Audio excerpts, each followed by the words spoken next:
At last. Let me tell you why you're here. You're here because you know something.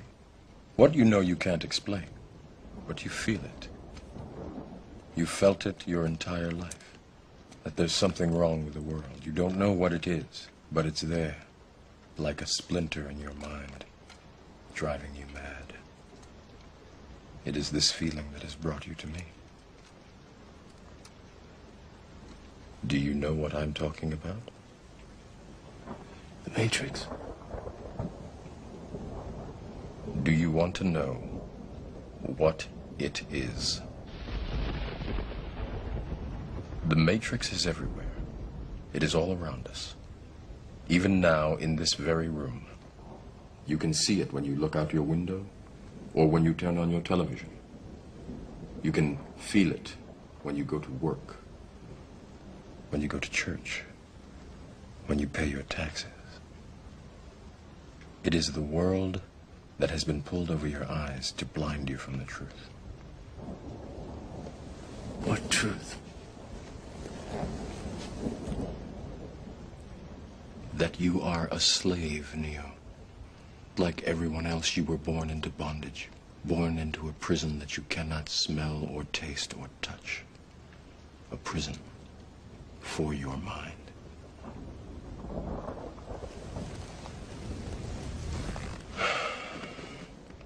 Unfortunately, no one can be told what the Matrix is. You have to see it for yourself.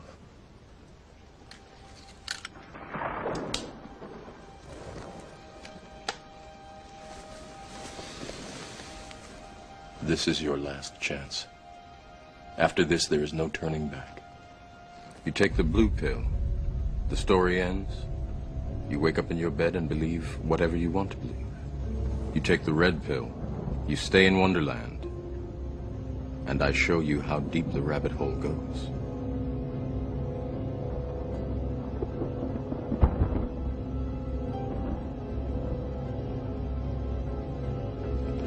Remember, all I'm offering is the truth, nothing more.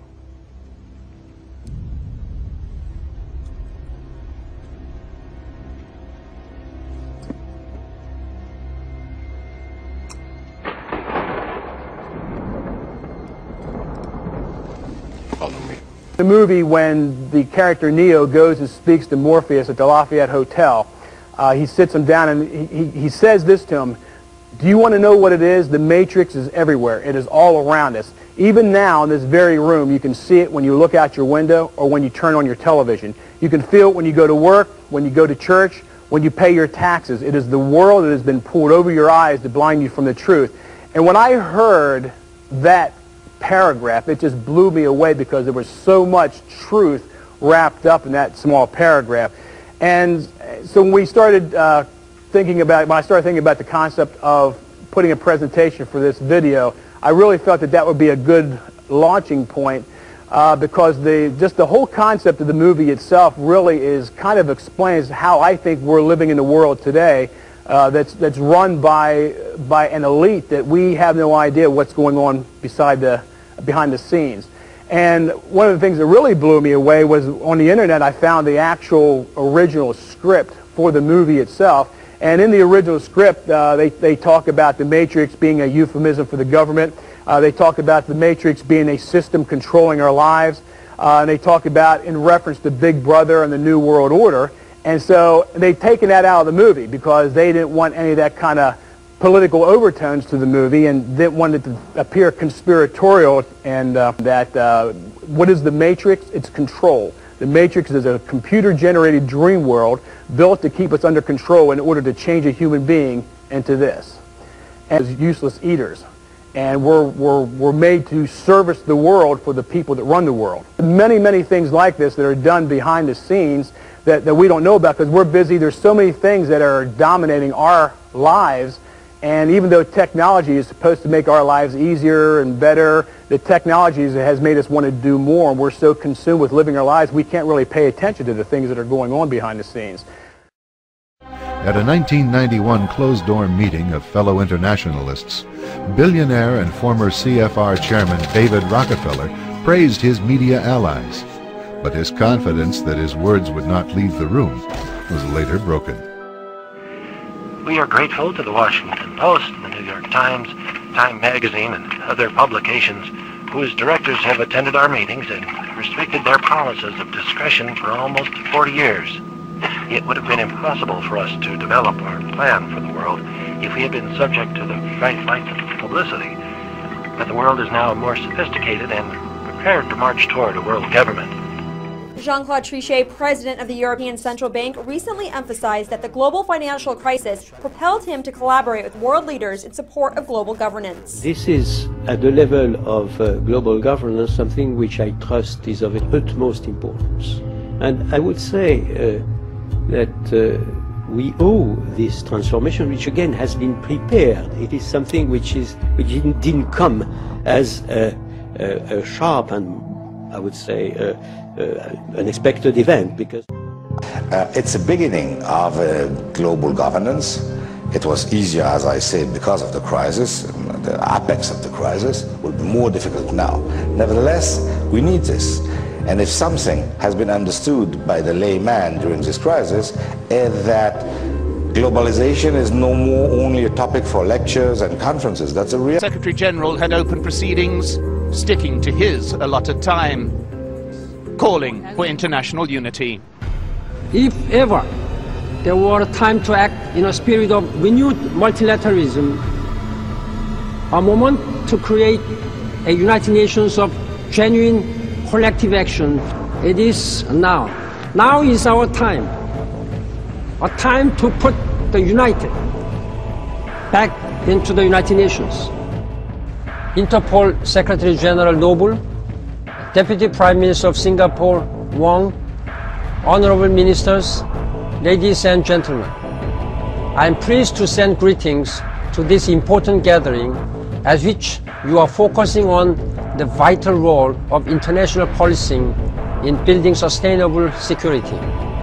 More and more leaders appreciate how much police do to restore stability following war. That is why demands on UN police keep growing. The time has come to develop an action plan on international police peacekeeping. The United Nations is already working on a strategic doctrinal framework. We member states and Interpol will be critical to this effort. Fidati di Lui.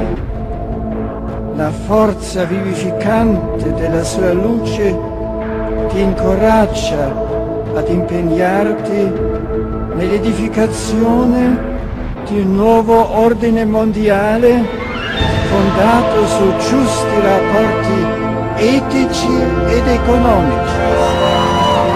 You will never get a new world order. Never. National sovereignty will prevail. The new world order is going down, sir. You can laugh. Wake up, people. Wake up. Research the new world order. This is important. Look it up. Investigate it. Our new world order will fall. Humanity will weaken. Now we can see a new world coming into view. A world in which there is the very real prospect of a new world order.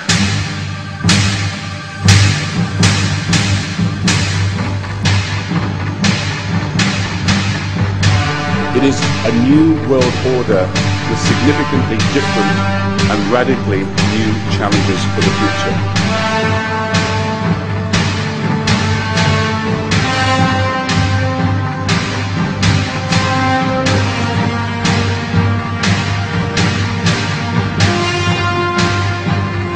Question is, will they kill untold millions as they did in the last century?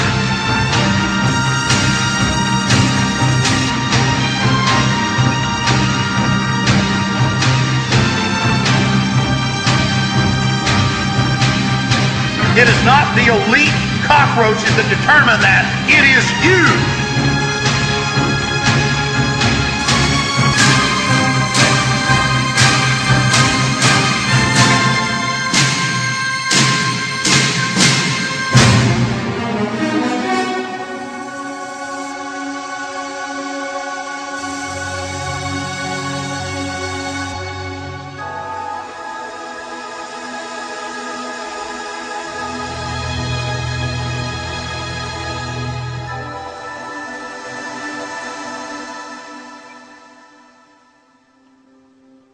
I am only one man. But I am a representation, as all of you are, regardless of your race, color, or creed, of the human spirit. I am blasted by the responsibility I have. I am humbled by the knowledge that I have accrued. I do not have the words or the intellect, as primitive and weak as I am, to somehow reach out to your human soul and attempt to activate the spirit of the universe that is in all of our souls. I stand before you blunted, bludgeoned, weakened. I have been programmed by the society, by the peer pressure, by the lust and needs implanted in me. I grew up in Dallas, Texas, drinking sodium fluorinated water. All the scientific studies show my IQ has been reduced by at least 20 points. But the shadow of who I would have been calls out from the grave. The shadow of who you would have been calls out from the soul that is humanity. Your families are being broken up. Your children are being trained to commit suicide. Our world is in crises. Everything is parasitic. Every fulcrum, every benchmark, every root of wholesomeness is under assault because our enemy vengefully seeks to destroy all that is pure, all that is beautiful, and all that is strong. But from the grave that is humanity, I call out and I say to the elite, what a great mischief you have wrought. What a great dark wickedness you have created. What a blight you are on a beautiful species that had so much promise. I look into the eyes of the elite, windows into their souls, and I see weak, decadent people who revel in the raw exercise of power. They enjoy murdering the innocent child. They revel in killing the widow. They revel in dumbing down the tiny green shoots that are children that would grow into mighty oak trees. Everything they are is anathema. Everything they are is counterbalanced against the spirit of the universe. Everything they are is a fraud against life and a crime against life that every fiber of my soul cries out against.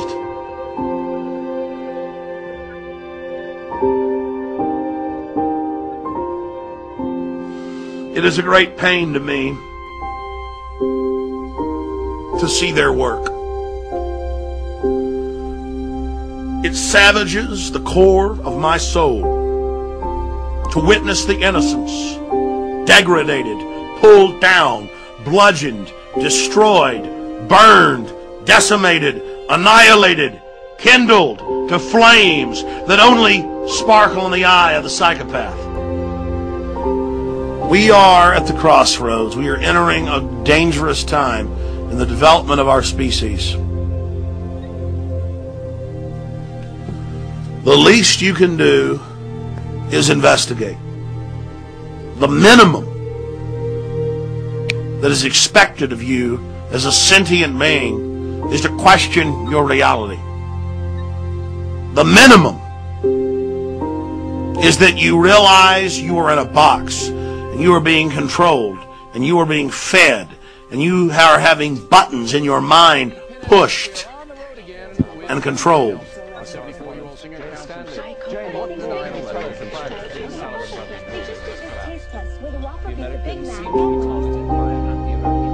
You talk about raw will. The raw will it takes to have the studies from the 1920s and the 1930s, where they knew that sodium fluoride and its derivatives caused bone fractures, cancer, destruction of the kidneys, hypothalamus, pituitary, but most importantly, brain tissue and IQ.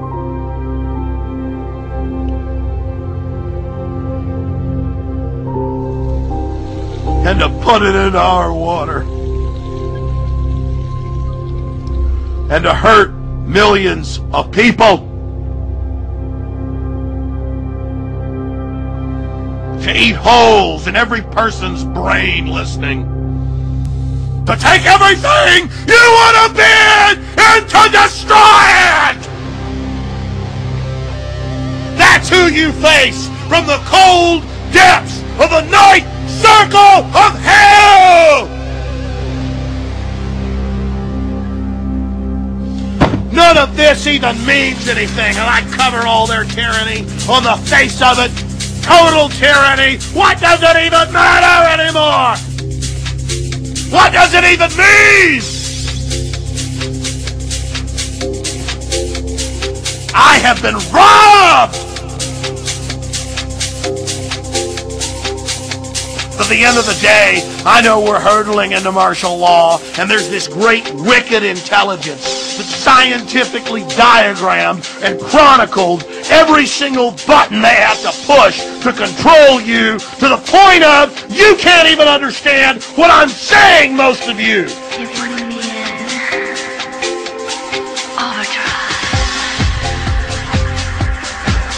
I've told you the truth. I've told you what's happening. We have a scientific dictatorship, an elite using scientific technologies to dumb down, control, poison you, sterilize you. We're all under attack. Every one of you has had your IQ, your mind, your intellect, your soul, who you are, massively reduced by them. We have our own documents in the 20s where they said they were going to put it in the water and dumb you down. And now you're so dumbed down, mainstream news can admit it's deadly poison and does reduce your IQ. Doesn't matter if the American Medical Association finally gets pressured to say, don't give fluoride to babies, it's in all the baby water. You can rebel as a species, though. You can say no. You cannot just count on Alex Jones, but start your own access show, your own website, your own newsletter. Call into talk shows. Get your kids off sodium fluoride. Stop eating MSG and fast food. Stop eating GMO. Wake your neighbor up who's a cop. There are thousands of things you can do. The elite is behind schedule. Their new world order is in trouble. They admit they're behind. They're trying to accelerate. Things are getting more and more obvious. You can do things to fight this. You don't have to let them just have their way with you. You don't have to let them just win. If you take action now, and if you resist them, you can have a great effect.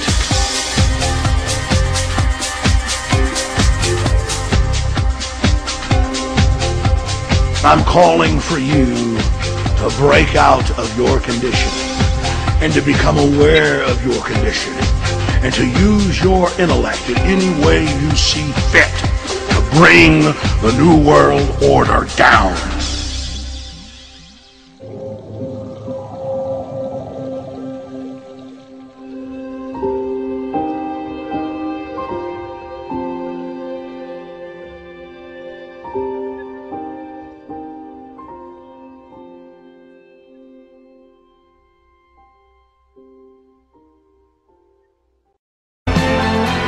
Perhaps the most revealing confession ever comes from John Rockefeller's son, David, in his 2002 autobiography, Memoirs.